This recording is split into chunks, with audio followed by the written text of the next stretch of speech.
दोस्तों, hero MotoCorp, Bajaj और TVS India की ऐसी कंपनीज हैं जिसको दुनिया की टॉप टू व्हीलर कंपनीज में इनका नाम आता है। लेकिन जापान की होंडा, सुजुकी और कवासाकी जैसी टू व्हीलर कंपनीज के टेक्नोलॉजी और जॉइंट वेंचर के बिना यह करिश्मा कर पाना पॉसिबल ही नहीं था, क्योंकि हमारे पास ना तो इतनी टेक्नोलॉजी थी और ना तो डेवलपमेंट की बुनियादी सुविधाएं। हम मजबूर थे उन विदेशी कंपनी की सारी शर्तों को मानकर उनके साथ काम करने के लिए। लेकिन जैसे इंडियन मार्केट कंपनियों को यह लगा कि अब हमें किसी के सहारे की जरूरत नहीं है, तो किसी न किसी मुद्दे को आधार बनाकर वह जॉइंट वेंचर से अलग हो गईं। ऐसा ही एक किस्सा है हीरो ग्रुप और होंडा मोटर्स के बीच का। लेकिन क्या आपने कभी सोचा है कि इतना सक्सेसफुल पार्टनरशिप होने के बाद भी हीरो ग्रुप और होंडा मोटर्स अलग क्यों हो गए? एक साइकिल बनाने वाली कंपनी के पास आखिर इतनी हिम्मत कहां से आ गई कि दुनिया की नंबर 1 बाइक बनाने वाली कंपनी से अपने सारे रिश्ते खत्म कर लिए और अलग होकर हीरो कंपनी के सामने आखिर क्या दिक्कतें आई? इनसे निपटने के लिए क्या उपाय किए गए? किसको फायदा हुआ, किसको नुकसान? आज की हमारी वीडियो में हम इन्हीं बातों को गहराई से जानने की कोशिश करेंगे। कहानी शुरू होती है साल 1956 में, जब ब्रजमोहन लाल मुजाल ने एक साइकिल रिपेयर पार्ट्स के बिजनेस से हीरो साइकिल की शुरुआत की थी। और देखते ही देखते यह कंपनी इंडिया की ही नहीं बल्कि दुनिया की सबसे बड़ी साइकिल बनाने वाली कंपनी बन गई। फिर उन्हें लगा कि दुनिया टू व्हीलर इंडस्ट्री में काफी तेजी से ग्रो कर रही है, लेकिन इंडिया में अभी स्कूटर पर ही अटका हुआ है। वह इंडियन मार्केट में मोटरसाइकिल उतारना चाहते थे, लेकिन उस वक्त हीरो के सामने प्रॉब्लम यह थी कि उनके पास इंजन बनाने की टेक्नोलॉजी नहीं थी। इसलिए हीरो के मालिक ने साल 1984 में उन्होंने होंडा मोटर्स को एक प्रपोजल भेजा और साथ मिलकर बाइक बनाने की बात रखी। असल में होंडा को भी इसमें फायदा अपना दिख रहा था, क्योंकि हीरो के जरिए उन्हें इंडिया जैसे बड़े मार्केट में आने का मौका मिल रहा था। 80s के दौर में किसी भी विदेशी कंपनी को इंडिया में अकेले बिजनेस करने की इजाजत नहीं थी। फिर हीरो होंडा के बीच ज्वाइंट वेंचर में काम करने की बात बन गई और साथ में उनके बीच एक सरकारी कार्यवाही के साथ साइन हुआ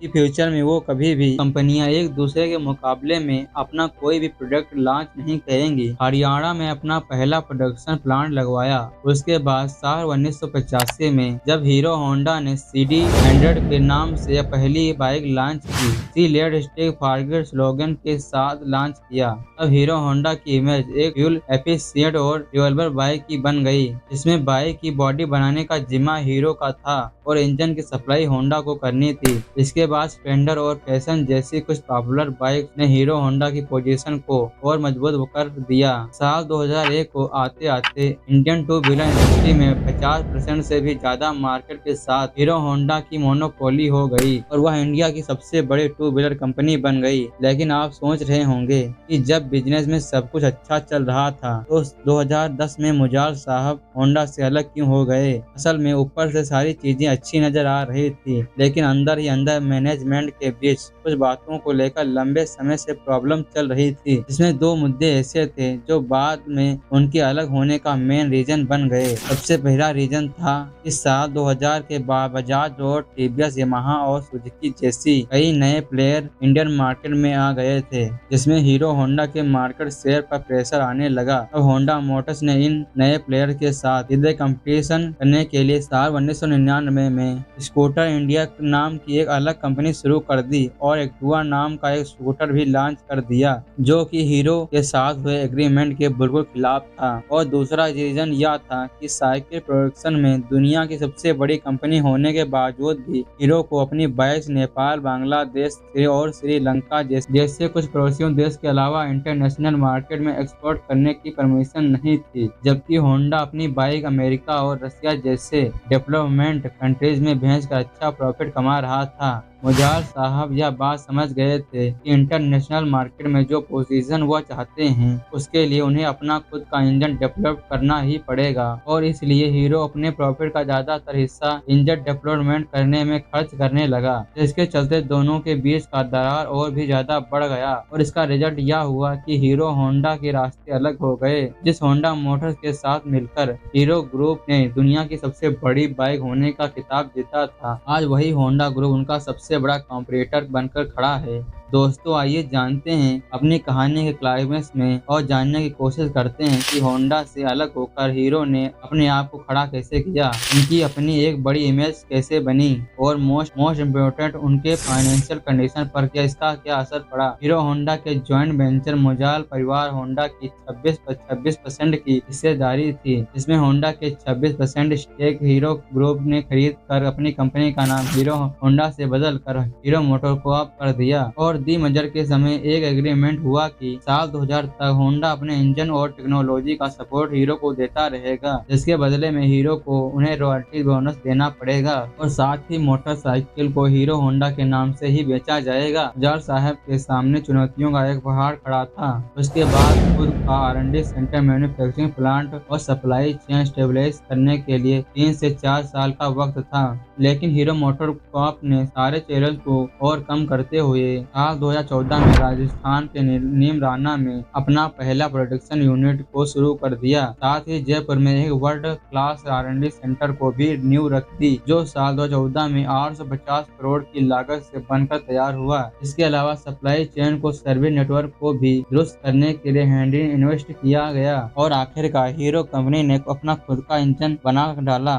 लेकिन क्या इतना ही सब कुछ हीरो की सक्सेस के लिए काफी था? शायद नहीं, क्योंकि हीरो को लोग एक साइकिल बनाने वाली कंपनी के नाम से जानते थे और हीरो तो होंडा के नाम पर बिकती थी। अब हीरो को जरूरत थी अपने ब्रांड इमेज को मजबूत करने की। उन्हें होंडा से अलग अपनी पहचान एक स्टैंड अलोन कंपनी के रूप में बनाने की चुनौती थी। इसलिए एक नया लोगो और एक नई टैग लाइन हम में है हीरो की कंपनी का रीब्रांडिंग शुरू किया गया, जिसमें टूथ और टारगेट करते हुए हीरो मोटोकॉर्प को एक कस्टमर सेंट्रिक ब्रांड के रूप में पेश किया गया। हीरो मोटोकॉर्प का नया लोगो और ब्रांड आइडेंटिटी ब्रिटिश के एक फेमस पर लाफार्ज ने डेवलप किया। हीरो ग्रुप ने यहाँ भी अपनी बाजी मार ली और लोगों को भरोसा जीतने में कामयाब हो गई। अब इतना सब कुछ जानने के बाद आप हीरो मोटोकॉर्प के फाइनेंशियल परफॉर्मेंस और सेल्स फिगर को भी जानना चाहोगे कि आखिर होंडा से अलग होकर फायदा हुआ या नुकसान। होंडा मोटर्स एक मल्टी नेशनल कंपनी है जो इंडिया के अलावा पूरी दुनिया में अपने 2 व्हीलर और 4 व्हीलर के साथ मौजूद है,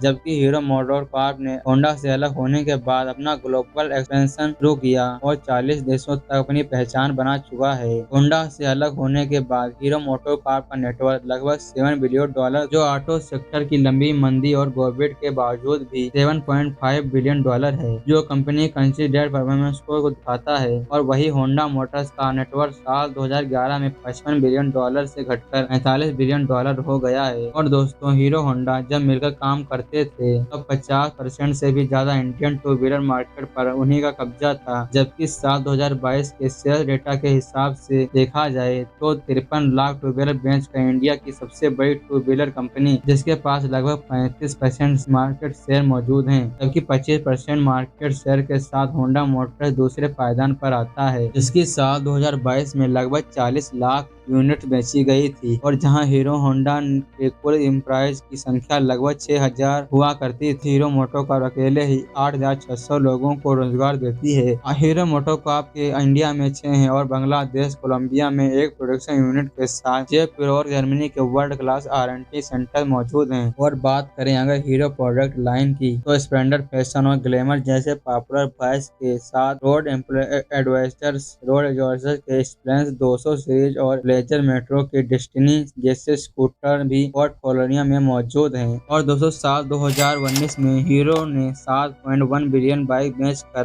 दुनिया में सबसे ज्यादा बाइक बेचने का रिकॉर्ड बनाया था। इसके साथ ही यह 100 बिलियन 2 व्हीलर कंपनी बनाने वाली दुनिया की इकलौती ऐसी कंपनी है। लेकिन आपको जानकर हैरानी होगी कि इनके टोटल सेल्स का 70% से भी ज्यादा हिस्सा स्प्लेंडर का होता है। एक मजेदार फैक्ट ये भी है, भले ही मोटरसाइकिल से हीरो मोटोकॉर्प सबसे ज्यादा ऊपर हो, लेकिन स्कूटर के सेल्स में सिर्फ 10% मार्केट शेयर के साथ 3rd पोजीशन पर आता है। होंडा मोटर्स की एक्टिवा इस सेल्स के मार्केट की लीडर है। समय की मांग को देखते हुए हीरो ने एक मोबाइल ऐप को भी लॉन्च किया है और साथ ही डिजिटल मार्केट में एक अच्छा खासा नाम मार रही है। तो दोस्तों, उम्मीद है आपको यह वीडियो बहुत ही पसंद आई होगी।